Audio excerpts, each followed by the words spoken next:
Saudaraku yang bertanya, atau yang serupa dengannya. Saudaraku yang bertanya atau yang serupa dengannya. Ia berpacaran 5 tahun, kemudian di dalam berpacaran dia telah melakukan sesuatu yang diharamkan oleh Allah. Mungkin maksudnya adalah zina dan yang lainnya. Maka kami ingatkan kepada saudaraku yang seperti itu. Kalau bicara tentang pengampunan Allah, Allah sungguh Maha Pengampun. Akan tapi siapa yang diampuni oleh Allah? Yang diampuni oleh Allah adalah orang yang tidak meremehkan dosa. Sebesar apapun dosa seorang hamba, kalau dia menyesal, merasa sedih dengan dosa tersebut, dan membenci pekerjaan tersebut, maka ketahuilah Allah akan ampuni. Akan tapi orang yang meremehkan dosa tidak akan diampuni oleh Allah sekecil apapun dosa itu. Karena meremehkan dosa artinya meremehkan Allah. Orang berbuat zina dan zina dan zina. Ada mungkin pada masa lalunya yang gelap. Masa lalu yang kelabu dia berzina dan berzina. Berzina, berzina. Hina, hina, hina. Akan tapi dia sadar, menyesal. Membersihkan dirinya dengan cucuran air mata. Menyesal, benci dengan kejadian tersebut. Maka ketahuilah Allah Maha Pengampun, wahai saudaraku. Maka sejelek apapun diri Anda, siapapun, sejelek apapun diri Anda, dengan dosa, segeralah menghadap kepada Allah. Allah Maha Pengampun dengan catatan menyesal. Dan takutlah, tadi kita sebutkan dalam hikamnya, hikam Ibn Athaillah. Sepahit apapun yang kita rasakan di dunia, tidak ada apa-apanya dibanding pahitnya di neraka nanti. Tidak ada apa-apanya dibanding pahitnya di neraka nanti. Maka yang berdosa segera kembali kepada Allah. Ini yang pertama, pesan yang pertama. Allah Maha Pengampun, akan tapi jangan mengentengkan tentang Allah pengampun, lalu kita meremehkan dosa, maka kita meremehkan dosa adalah dosa yang lain lagi. Orang melakukan dosa adalah berdosa, dan meremehkan dosa adalah dosa yang dosa. Maka dosa paling dosa adalah dosanya orang yang tidak pernah merasa berdosa. Baik, kemudian 5 tahun berpacaran, ketahuilah, wahai saudari-saudariku, adik-adikku semuanya, berjanjilah dengan diri Anda sendiri, niat untuk menghindari muqaddimah zina, wala taqrabuz zina. Akan tapi bergegaslah menuju, memindah. Mungkin ada yang orang sudah mulai senang dan sebagainya, ada kecenderungan. Segera berhijrahlah dari kegelapan menuju terang, menuju cahaya, yaitu nikah. Maka kami menghimbau untuk mempermudah pernikahan, jalan halal mudah.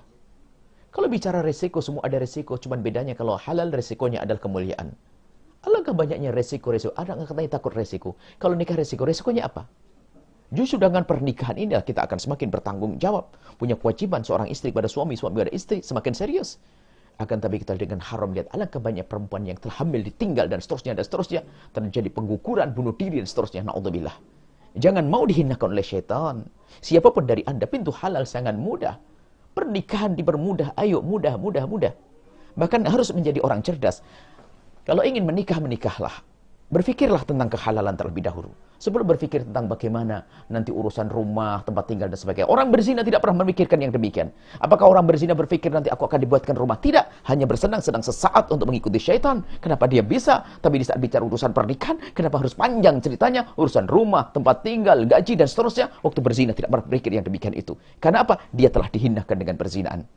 Maka mudahlah urusan pernikahan. Wahai para orang tua, mudahkan urusan pernikahan. Wahai adik-adikku yang aku cintai, mudahkan urusan pernikahan. Mudah. Kalau seandainya kita tidak mendapatkan, Anda seorang wanita, mungkin pasangan Anda belum bisa memberikan nafkah, tapi Anda sudah mendapatkan kehalalan. Sekarang dalam perzinaan, lihat, apakah ada nafkah dalam perzinaan? Tidak ada. Tanggung jawabnya di hadapan Allah besar dan dosa. Akan tapi sekarang berpikir cerdas. Berpikir cerdas, membuka pintu halal. Membuka pintu halal. Halal dibuka. Halal harus dibuka. Dan tidak ada yang bisa melarang urusan pernikahan. Mungkin ada seorang janda, ada seorang duda, ada seorang yang sudah punya anak, ditinggal suami meninggal, istri meninggal, atau seterusnya. Atau ada seorang bahkan orang tua pun tidak berhak melarang anaknya untuk menikah, kalau sudah waktunya untuk menikah. Namanya wali adl. Kalau sudah ada seorang wanita, sudah ketemu jodoh, kok kemudian ketemu jodoh yang sekufu, kemudian orang tuanya tidak merestui, maka orang tua ini telah melakukan satu dosa melarang anaknya semacam ini. Ketahuilah wahai para orang tua juga, kami mohon mudahkan urusan pernikahan.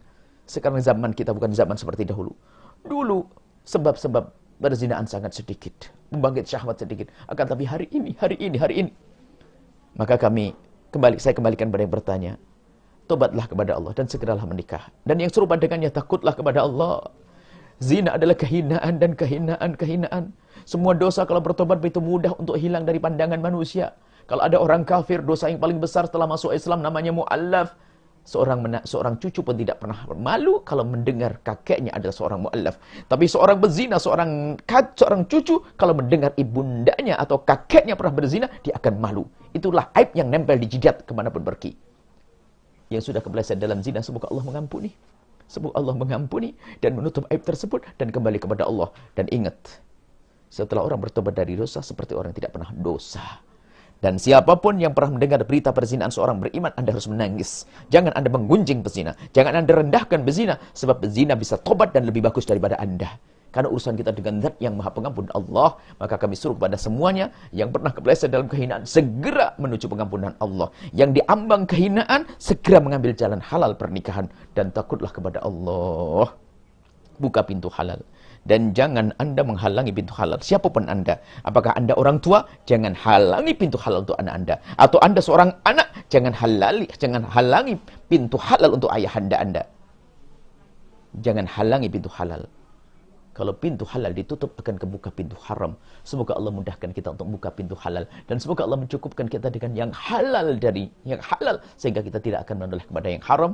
Semoga Allah mengampuni semuanya dan menjaga semuanya. Wallahu a'lam bishawab.